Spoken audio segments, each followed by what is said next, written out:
ಅವನೊಬ್ಬ ಗುರೂಜಿ, ಹಾಗಂತ ಸನ್ಯಾಸಿ ಏನಲ್ಲ, ಮದುವೆಯಾಗಿದೆ, ಹೆಂಡತಿಯೂ ಇದ್ದಾರೆ.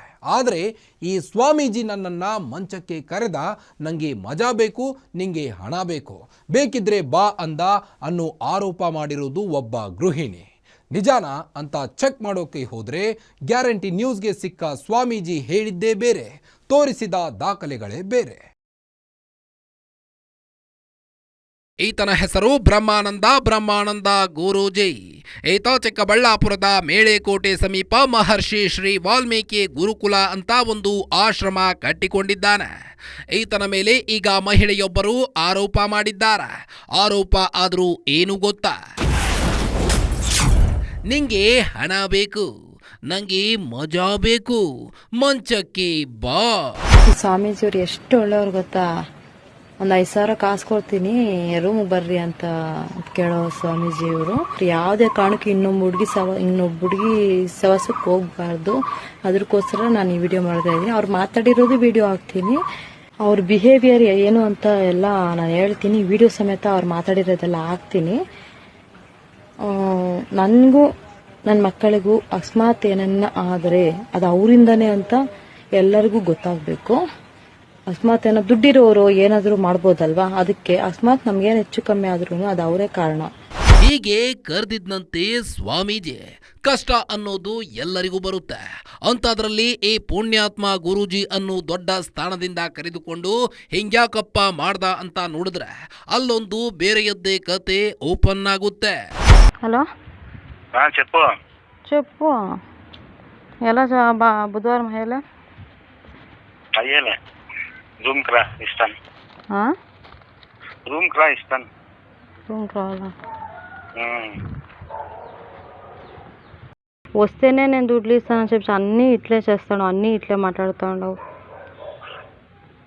అంటే నేను అట్లే మాట్లాడేది. నాకేం ఫ్రీగా ఇచ్చా టిక్లా నీకే? ఫ్రీగా నాకేం ఫ్రీగా దుడ్లకు మాత్రం నేను కావాలా? నీకు ఎంజాయ్ చేసేకి నగ్నక్కొని అందరితో మాట్లాడక వేరే వాళ్ళు కావాలా? నేనేంటికి వెళ్ళి నీకు దుడ్లు? నువ్వు నన్ను బిజినెస్ తరనే చూస్తా ఉన్నావు కదా. నేను బిజినెస్ చూడే, నువ్వు బిజినెస్ తర చూసింది. ఎంత నీచంగా మాట్లాడుతూ తెలుసా మనం? అదన్నా కొంచెమైనా అర్థం చేసుకుని. ఇంత నీచంగా మాట్లాడుతా ఉన్నావు నువ్వు, అట్లా చేస్తా ఉండవు. కొంచెమైనా అర్థం చేసుకుంటా ఉండవా? అది ఉర్లేసుకునే చచ్చిపోవాలి అట్లా పరిస్థితిలో నువ్వు ఇట్లా మాట్లాడుతూ ఉండవు అంటే ఎట్లా చెప్పు? నువ్వే పోతే పోనీ. దానికి నేను డిసైడ్ చేసినాను, నీకు దుడ్లు కావాలా, నాకు ఎంజాయ్మెంట్ కావాలా, వస్తే ఇస్తా లేదంటే అంతే. ಇದು ಆಕೆಯ ಫೋನ್ನಲ್ಲಿರೋ ಆಡಿಯೋ. ಈಗ ದೂರು ಕೊಟ್ಟಿರೋದು ಆಕೆಯ ಗಂಡ. ಚಿಕ್ಕಬಳ್ಳಾಪುರದ ಚಿಂತಾಮಣಿಯ ಹೆಣ್ಣು ಮಗಳು. ಮದುವೆಯಾಗಿ ಚಿಕ್ಕ ವಯಸ್ಸಿನ 2 ಮಕ್ಕಳು ಇದ್ದಾರೆ. ಇವರಿಗೆ ಒಂದು ಸೈಟ್ ತಗೋ ಮನಸ್ಸಿತ್ತು. ಗುರೂಜಿಯವರು ಪರಿಚಯ ಇದ್ರು. ಮೇಲುಕೋಟೆ ಕ್ರಾಸ್ನಲ್ಲಿ ಇವರ ಆಶ್ರಮದ ಪಕ್ಕದಲ್ಲೇ ಒಂದು ಸೈಟು ತೋರಿಸಿದ್ರು. ಮೇಲುಕೋಟೆ ಕ್ರಾಸ್ನಲ್ಲಿ ಇವರ ಆಶ್ರಮದ ಪಕ್ಕದಲ್ಲೇ ಒಂದು ಸೈಟು ತೋರಿಸಿ ವ್ಯವಹಾರವನ್ನ ಕುದುರಿಸಿದ್ರು. ಆ ಸೈಟಿಗಾಗಿ ಗುರೂಜಿಯವರಿಗೆ 5 ಲಕ್ಷ ಅಡ್ವಾನ್ಸ್ ಕೊಟ್ಟಿದ್ರಂತೆ. ಆದರೆ ರಿಜಿಸ್ಟ್ರೇಷನ್ ಆಗಿರಲಿಲ್ಲ. ಸೈಟು ಇಲ್ಲ, ದುಡ್ಡು ಇಲ್ಲ ಅಂದ್ರೆ ಹೇಗೆ ಅಂತ ಕೊಟ್ಟ ದುಡ್ಡನ್ನ ವಾಪಸ್ ಕೇಳಿದ್ದಾರೆ. ಗುರೂಜಿ ಕೊಟ್ಟಿಲ್ಲ. ಬದಲಿಗೆ ಗಂಡ ಇಲ್ಲದೆ ಇರುವ ಸಮಯದಲ್ಲಿ ಆತನ ಪತ್ನಿಗೆ ಫೋನ್ ಮಾಡಿ, ನಿನಗೆ ದುಡ್ಡು ಬೇಕು ಅಂದ್ರೆ ನನ್ನ ಜೊತೆ ಮಲಗು, ನನಗೆ ಸುಖ ಕೊಡು ಎಂದು ಕೇಳ್ತಿದ್ದಾರೆ ಅಂತ ದೂರು ಕೊಟ್ಟಿದ್ದಾರೆ. ಗಂಡನಿಗೆ ಕ್ಷಮೆ ಕೇಳಿ ಮತ್ತೆ ಟಾರ್ಚರ್. ಪೊಲೀಸರಿಗೆ ದೂರು ಕೊಟ್ಟಿದ್ದ ಗೃಹಿಣಿ. ಪೊಲೀಸ್ ಠಾಣೆಗೆ ಬಂದು ಕ್ಷಮೆ ಕೇಳಿದ್ದ ಸ್ವಾಮೀಜಿ. ದೂರು ಕೊಟ್ಟ ನಂತರ ಪೊಲೀಸ್ ಸ್ಟೇಷನ್ಗೆ ಬಂದು ತಪ್ಪಾಯಿತು, ಇನ್ನು ಮುಂದೆ ಹಾಗೆ ಮಾಡಲ್ಲ ಎಂದು ಹೇಳಿ ಪೊಲೀಸರ ಎದುರು ಕ್ಷಮೆ ಕೇಳಿ ಹೋಗಿದ್ದ ಸ್ವಾಮೀಜಿ. ಆ ನಂತರವೂ ತನ್ನ ಚಟ ಬಿಟ್ಟಿಲ್ಲ, ದುಡ್ಡು ಕೊಟ್ಟಿಲ್ಲ. ಯಾವಾಗ ದುಡ್ಡು ಬೇಕಾ, ಮಂಚಕ್ಕೆ ಬಾ, ಮಂಚಕ್ಕೆ ಬಂದು ಮಜಾ ಕೊಡು ಎಂದು ಕಾಡೋಕೆ ಶುರು ಮಾಡಿದ್ನು. ಆಗ ಆಕೆಯ ಗಂಡ ಮತ್ತೆ ದೂರು ಕೊಟ್ಟಿದ್ದಾರೆ. ಇದು ಕತೆ. ಸರಿ, ನಾನು ಆ ಹುಡುಗನ ಮುಖ ನೋಡ್ಕೊಂಡು ಇಲ್ಲಿ ದೊಡ್ಡಬಳ್ಳಾಪುರದಲ್ಲಿ ರಾಜಣ್ಣ ಅಂತ ಒಬ್ಬಿದ್ದಾರೆ, ಅವ್ರು ನಮ್ಮೂರಲ್ಲೇ ಒಂದು ಲೇಔಟ್ ಮಾಡಿದ್ದಾರೆ. ಆ ಲೇಔಟ್ ಅಲ್ಲಿ ಒಂದು ಸೈಟ್ ನ ಮಾತಾಡ್ಬಿಟ್ಟು 11 ಲಕ್ಷಗಳಿಗೆ ತೀರ್ಮಾನ ಆಗುತ್ತೆ. ತೀರ್ಮಾನ ಆಗಿ 5 ಲಕ್ಷಗಳು ಮುಂಗಡವಾಗಿ ಹಣವನ್ನ ಇವರೇ, ಯಾರು ನರೇಶ ಮತ್ತು ಭಾಗ್ಯಲಕ್ಷ್ಮಿ ಅವರೇ ತಗೊಂಡೋಗಿ ರಾಜಣ್ಣ ಅವ್ರ ಕೈ ಕೊಡ್ತಾರೆ, ನನಗ್ ಕೊಡೋದಿಲ್ಲ. ಅದು ಕೊಟ್ಟು 2 ದಿನಕ್ಕೇನೆ ಈ ಖಾತೆಗಳು ಸ್ಟಾಪ್ ಮಾಡ್ತಾರೆ ಸರ್ಕಾರದಿಂದ. ಹಾಗಾಗಿ ಸೈಟ್ ರಿಜಿಸ್ಟರ್ ಆಗಲ್ಲ. ಇದಾದ್ಮೇಲೆ ಇವ್ರೇನ್ ಮಾಡ್ತಾರೆ, ಈ ಭಾಗ್ಯಲಕ್ಷ್ಮಿ ಅನ್ನೋ ಹೆಂಗಸು ನನಗೆ ಫೋನ್ ಮಾಡಿ ಪದೇ ಪದೇ ಫೋನ್ ಮಾಡಿಬಿಟ್ಟು ಸಲಿಗೆಯಿಂದ ಅಥವಾ ಕ್ಲೋಸ್ ಆಗಿ ಮಾತಾಡೋಕ್ಕೆ ಟ್ರೈ ಮಾಡ್ತಾರೆ. ನನಗೆ ಅದು ಸ್ಟಾರ್ಟಿಂಗಲ್ಲಿ ನನಗೂ ಫ್ಲಾಶ್ ಆಗಲಿಲ್ಲ, ಅರ್ಥ ಆಗಲಿಲ್ಲ ಇವ್ರು ಈ ಥರ ಒಂದು ಷಡ್ಯಂತ್ರ ರೂಪಿಸ್ತಾರೆ ಅಂತ. ಆಮೇಲೆ ನಾನೇನು ಮಾಡಿದೆ, ಇವ್ರ ಫೋನನ್ನು ಬ್ಲಾಕ್ ಲಿಸ್ಟ್ಗೆ ಹಾಕ್ತೀನಿ. ಬ್ಲಾಕ್ ಲಿಸ್ಟ್ಗೆ ಹಾಕಿದ್ಮೇಲೆ ಅವರು ಹೊಸ 3-4 ನಂಬರ್ಗಳಿಂದ ನನಗೆ ಫೋನ್ ಮಾಡಿ ಮಾತಾಡೋಕ್ಕೆ ಪ್ರಯತ್ನ ಮಾಡ್ತಾರೆ. ನಾನು ಆಗಾನು ಇವರೇ ಅಂತ ಗೊತ್ತಾದ್ಮೇಲೆ ಆ ನಂಬರ್ಗಳನ್ನೆಲ್ಲ ಬ್ಲಾಕ್ ಲಿಸ್ಟ್ ಆದ್ಮೇಲೆ ವಾಟ್ಸಪ್ಗಳಲ್ಲಿ ಮೆಸೇಜ್ ಕಳಿಸ್ತಾರೆ ನನಗೆ. ಪ್ಲೀಸ್ ಕಾಲ್ ಮಾಡಿ, ನಿಮ್ಮ ಹತ್ರ ಮಾತಾಡಬೇಕು, ಹಾಗೆ ಹೀಗೆ ಅಂತೇಳಿ ಸುಮಾರು ಮೆಸೇಜ್ಗಳು ಹಾಕಿದ್ದಾರೆ. ಹಾಕ್ಬಿಟ್ಟು ಒಂದೇ ನಿಮಿಷಕ್ಕೆ ಡಿಲೀಟ್ ಮಾಡ್ಬಿಡ್ತಾರೆ. ವಾಟ್ಸಪ್ ಅಲ್ಲಿ ಮೆಸೇಜ್ ಹಾಕಿ ನಾನು ನೋಡಿದ್ರೆ ಅಲ್ಲಿ ಬ್ಲೂಟಿಕ್ ಹೋಗುತ್ತಲ್ಲ, ಬ್ಲೂಟಿಕ್ ಹೋದ ತಕ್ಷಣ ಇಮಿಡಿಯೇಟ್ ಡಿಲೀಟ್ ಮಾಡ್ತಾ ಇದ್ರು.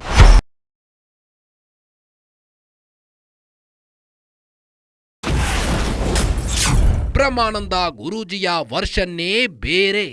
ಅಬ್ಬೋ, ಗುರೂಜಿಗಳ ವರ್ಷನ್ ಕೇಳ್ತಿದ್ರೆ ಇಲ್ಲಿ ನಡೆದಿರೋದು ಷಡ್ಯಂತರ ಅಂತ ಅನಿಸುತ್ತೆ ಅಲ್ವಾ? ಸ್ವಾಮೀಜಿ ಪ್ರಕಾರ ಅವರು ಸೈಟಿನ ವ್ಯವಹಾರದಲ್ಲಿ ಮಧ್ಯವರ್ತಿಯೇ ಹೊರತು ಅವರು ದುಡ್ಡನ್ನ ಕೈಯಿಂದ ಮುಟ್ಟೂ ಇಲ್ಲ. ಅಷ್ಟೆಲ್ಲ ಆಗಿ ಸೈಟಿನ ವ್ಯವಹಾರದ 5 ಲಕ್ಷ ಅಗ್ರಿಮೆಂಟ್ ಕ್ಯಾನ್ಸಲ್ ಆಗಿದೆ. ದುಡ್ಡನ್ನ ವಾಪಸ್ ಕೂಡ ಕೊಟ್ಟಿದ್ದಾರೆ. ಆದರೆ ಅದಾದ ಮೇಲೆ ಆ ಮಹಿಳೆಯೇ ಸ್ವಾಮೀಜಿಯ ಬೆನ್ನು ಬಿದ್ದಿದ್ದಾರೆ. Phone block, WhatsApp block, Facebook lock. Phone ಮಾಡ್ತಾರೆ, ಹಾಯ್ ಹೆಲೋ ಅಂತ ಮೆಸೇಜ್ ಮಾಡ್ತಾರೆ. ಸಮಥಿಂಗ್ ಇಸ್ ರಾಂಗ್ ಅಂತ ಗೊತ್ತಾದ ಮೇಲೆ ಸ್ವಾಮೀಜಿ ನಂಬರ್ ಬ್ಲಾಕ್ ಮಾಡ್ತಾರೆ. ಅದಾದ ಮೇಲೆ ಬೇರೆ ಬೇರೆ ನಂಬರ್ ತಗೊಂಡು ಕಾಲ್ ಮಾಡಿದಾಗಲೂ ಬ್ಲಾಕ್ ಮಾಡ್ತಾರೆ. ಆನಂತರ ವಾಟ್ಸಪ್ ಮೆಸೇಜ್ ಮಾಡ್ತಾರೆ, ಅದನ್ನು ಬ್ಲಾಕ್ ಮಾಡ್ತಾರೆ. ಇದು ಹೊಸ ಕತೆ. ಇಲ್ಲಿಂದ ಶುರುವಾಗಿದ್ದೇ ಹೊಸ ಕತೆ. ಇದು ಇನ್ಸ್ಟಾಗ್ರಾಮ್ ಸ್ಟೋರಿ. ಅವರು ಇವರೆಲ್ಲ ಜೊತೆಗೂಡ್ಕೊಂಡು 9ನೇ ತಾರೀಕು ಇನ್ಸ್ಟಾಗ್ರಾಮ್ ಅಲ್ಲಿ 2 ವಿಡಿಯೋಗಳನ್ನ ಬಿಡ್ತಾರೆ. ಮೊದಲನೇ ವಿಡಿಯೋದಲ್ಲಿ ನಂದು ಫೋಟೋ ಹಾಕ್ಬಿಟ್ಟು ಈ ಸ್ವಾಮೀಜಿ ಅವರು ಒಳ್ಳೆಯವರು ಅಂತ ಹೇಳಿ ಅಷ್ಟೇ ಇರುತ್ತೆ ಒಂದು ವಿಡಿಯೋ. 2ನೇ ವಿಡಿಯೋದಲ್ಲಿ ನನ್ನ ಹೆಸರು ಬಳಸೋದಿಲ್ಲ, ನನ್ನ ಫೋಟೋನು ಬಳಸೋದಿಲ್ಲ. ಈ ಸ್ವಾಮೀಜಿ ಅವರು 5,000 ಕೊಟ್ರೆ ರೂಮ್ ಕರೀತಾರೆ ಹೆಣ್ಮಕ್ಳನ್ನ ಅಂತೇಳಿ ಹೇಳ್ತಾರೆ. ಇದು ಆತರ ನಾನೇನಾದ್ರೂ ಅವ್ರ ಹತ್ರ ಹೇಳಿದ್ರೆ ಆ ವಿಡಿಯೋ ಅಥವಾ ಏನಾದ್ರು ಇದ್ರೆ, ಅದು ಸಾಕ್ಷಿ ಇದ್ರೆ ಅದು ತೋರಿಸ್ಲಿ. ನನಗೆ ಸಾಕಷ್ಟು ಹೆಣ್ಮಕ್ಳು ನಮ್ಮ ಕಮ್ಯುನಿಟಿಯವರು, ಬೇರೆ ಕಮ್ಯುನಿಟಿಯವರು ಎಲ್ಲರೂ ಪರಿಚಯ ಇದ್ದಾರೆ. ನಾನು ಯಾವತ್ತೂ ಅವ್ರ ಹತ್ರ ಯಾವ ಹೆಣ್ಮಕ್ಳನ್ನ ಹತ್ರನೂ ಆ ತರ ಮಾತಾಡಿಲ್ಲ. ಅದಾದ್ಮೇಲೆ ನಾನು 9ನೇ ತಾರೀಕೆ ಬಂದು ನಮ್ಮ ರೂರಲ್ ಪೊಲೀಸ್ ಸ್ಟೇಷನ್ ಅಲ್ಲಿ ಕಂಪ್ಲೇಂಟ್ ಕೊಡ್ತೀನಿ. ಅವ್ರ ಮೇಲೆ ಕಂಪ್ಲೇಂಟ್ ಕೊಟ್ಟು ಪೊಲೀಸ್ನವ್ರು ವಿಚಾರಣೆಗೆ ಕರೆದ್ರೆ ಬರ್ಲಿಲ್ಲ, ಅವ್ರು ಇದುವರೆಗೂ ಬರ್ಲಿಲ್ಲ. ಮತ್ತೆ 10ನೇ ತಾರೀಕು ಆ 2 ವಿಡಿಯೋಗಳನ್ನ ಡಿಲೀಟ್ ಮಾಡ್ತಾರೆ. ಇನ್ಸ್ಟಾಗ್ರಾಮ್ ಅಲ್ಲಿ ಹಾಕಿದ್ದ 2 ವಿಡಿಯೋಗಳನ್ನ ಡಿಲೀಟ್ ಮಾಡ್ತಾರೆ. ಅದಾದ್ಮೇಲೆ ನಾವು ಸ್ಟೇಷನ್ಗೆ ಬರ್ತೀವಿ ಅಂತ ಬರ್ತಾನೆ ಇಲ್ಲ. ಅರೆ, ಇವರ ವರ್ಷನ್ ಬೇರೆ ಇದೆಯಲ್ಲ. ಹಾಗಾದ್ರೆ ಕಂಪ್ಲೇಂಟ್ ಕೊಟ್ಟ ಆಕೆಯೇ ಸಂಚುಗಾರ್ತಿನ? ಸ್ವಾಮೀಜಿಯೇ ದೂರು ಕೊಟ್ಟಾಗ ಸ್ಟೇಷನ್ನಿಗೆ ಏಕೆ ಬರಲಿಲ್ಲ? ಇನ್ಸ್ಟಾಗ್ರಾಮ್ ಸ್ಟೋರಿ ಡಿಲೀಟ್ ಮಾಡಿದ್ದು ಏಕೆ? ಹೀಗೆ ಶುರುವಾಗುತ್ತೆ ಕತೆ. ಆದ್ರೆ ಇಲ್ಲೂ ಒಂದು ಟ್ವಿಸ್ಟ್ ಇದೆ. ಸ್ವಾಮೀಜಿ ಪ್ರಕಾರ ಆಗ ನೋಡಿದ್ದ ವಿಡಿಯೋ ಚಾಟ್, ಆಡಿಯೋ ಇವರದ್ದಲ್ಲ. ಹೇಗೆ ಅಂತೀರಾ? ಬೇರೆ ಬೇರೆ ರೀತಿಯಾದಂತ ವಿಡಿಯೋಗಳನ್ನ ಕ್ರಿಯೇಟ್ ಮಾಡಿ, ಬೇರೆ ಬೇರೆ ಇವ್ರಿಗೆ ಯಾವ ರೀತಿ ಬೇಕೋ ಹೊಸ ಟೆಕ್ನಾಲಜಿ ತಂತ್ರಜ್ಞಾನಗಳನ್ನ ಬಳಸಿ ಹೊಸ ವಿಡಿಯೋಗಳನ್ನ ನಾನೇ ಮಾತಾಡಿರೋ ತರ, ನಾನೇ ಅವ್ರ ಹತ್ರ ಫೋನಲ್ಲಿ ಮಾತಾಡಿ ಆಡಿಯೋ ವಿಡಿಯೋ ಕಾಲ್ಗಳಲ್ಲಿ ಮಾತಾಡಿರೋ ತರ ವಿಡಿಯೋಗಳನ್ನ ಕ್ರಿಯೇಟ್ ಮಾಡಿ ನಮ್ಮ ಕಮ್ಯುನಿಟಿಯ ಕೆಲವು ವಾಟ್ಸಪ್ ಗ್ರೂಪ್ಗಳಿಗೆ ಮತ್ತೆ ಫೇಸ್ಬುಕ್, ಇನ್ಸ್ಟಾಗ್ರಾಮ್ಗಳಲ್ಲಿ ಈ ತರ ಬಳಸಿದ್ದಾರೆ. ಅದಕ್ಕೆಲ್ಲ ಇವರು ಈ ಗ್ಯಾಂಗ್ ಏನಿದೆ ಇವ್ರ ಹಿಂದೆ, ಈ ಗ್ಯಾಂಗ್ ಸಪೋರ್ಟ್ ಮಾಡಿದೆ ಅವ್ರಿಗೆ. ಅಂದ್ರೆ ಆ ವಿಡಿಯೋ, ಆಡಿಯೋ ಎಲ್ಲವೂ ಷಡ್ಯಂತರವ? ಆ 2 ತಿಂಗಳ ಕಾಲಾವಕಾಶದಲ್ಲಿ ಅವರು ನನ್ನ ಹತ್ರ ಮಾತಾಡಿರೋದು ನಿಜ, ನಾನು ಮಾತಾಡಿದ್ದೀನಿ. ಬಟ್ ಈ ತರ ಮಾತುಗಳು ಮಾತಾಡಿಲ್ಲ ನಾನು. ಹಣದ ವಿಚಾರವಾಗಿ ಮಾತಾಡಿದ್ವಿ, ಮತ್ತೆ ಈ ಖಾತೆಗಳು ಆಗ್ತಾ ಇಲ್ಲ, ಸ್ವಲ್ಪ ವೆಯ್ಟ್ ಮಾಡಿ ಅಂತ ಹೇಳಿದ್ದೀನಿ. ಈ ತರ ವಿಚಾರಗಳು ಮಾತಾಡಿದ್ದೀವಿ ಹೊರತು ಈ ತರ ಬೇರೆ ಅಸಭ್ಯವಾದಂತ ಮಾತುಗಳನ್ನಾಗ್ಲಿ, ಕೆಟ್ಟ ಪದಗಳನ್ನಾಗ್ಲಿ ನಾನು ಬಳಸಿ ಅವ್ರ ಹತ್ರ ಮಾತಾಡಿಲ್ಲ. ಇದು ಇವ್ರು ಸೃಷ್ಟಿ ಮಾಡಿರ್ತಕ್ಕಂತ ವಿಡಿಯೋ. ವಿಚಿತ್ರ ಏನು ಗೊತ್ತಾ? ಇದು ಇವತ್ತಿನ ಕಥೆಯಲ್ಲ, 2 ವರ್ಷದ ಹಿಂದಿನ ಕತೆ. ಈಗ ಟ್ರಿಗರ್ ಆಗಿದ್ದೇಕೆ ಅನ್ನೋದು ಗುರೂಜಿ ಪ್ರಶ್ನೆ. ಇವರನ್ನ ಕೇಳಿದ್ರೆ ನಾನು ಕಂಪ್ಲೇಂಟ್ ಕೊಟ್ಟಿದ್ದೆ, ಅಸಭ್ಯ ಅಶ್ಲೀಲವಾಗಿ ಮಾತನಾಡಿದ್ದೆಲ್ಲ ಸುಳ್ಳು, ನಾನು ಹಾಗೆಲ್ಲ ಮಾತೇ ಆಡಿಲ್ಲ, ಅದೆಲ್ಲ ಟೆಕ್ನಾಲಜಿ ಸೃಷ್ಟಿ ಅಂತಾರೆ.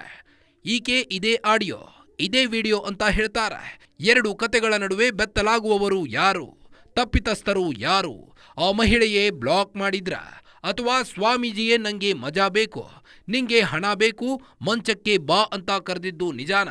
ಸುಳ್ಳ? ಸತ್ಯ ಹೊರಬಂದ ಮೇಲೆ ತಪ್ಪು ಮಾಡಿದವರಿಗೆ ಅನಿಸೋದು ಒಂದೇ, ಇದೆಲ್ಲ ಬೇಕಿತ್ತ?